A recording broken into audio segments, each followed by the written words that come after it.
Alright friends, in this session we will learn how to use the final block in Python programming for proper error handling.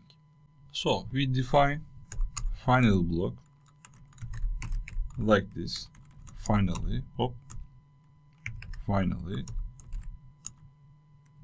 So inside the finally block we can write anything. For example, this code always executes. I'm writing this. So what is the method? For which purpose we use final block? Final blocks always runs, no matter what happens in the try or except blocks. So it's used for tasks that must be executed at the end, like closing a file or releasing resources or printing a final message. If I run it, you see, after error message, this code always executes, appears on the screen. The final block also works.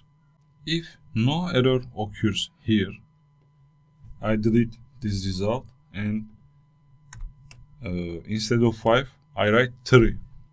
If I run it, no errors appears. You see, after 6, there is no error. So it doesn't enter to except block, but at the end it enters to final block. You see, after 6, this code always executes, appears. So no matter what happens in the try or except blocks, final blocks always runs. Super. See you in the next lesson.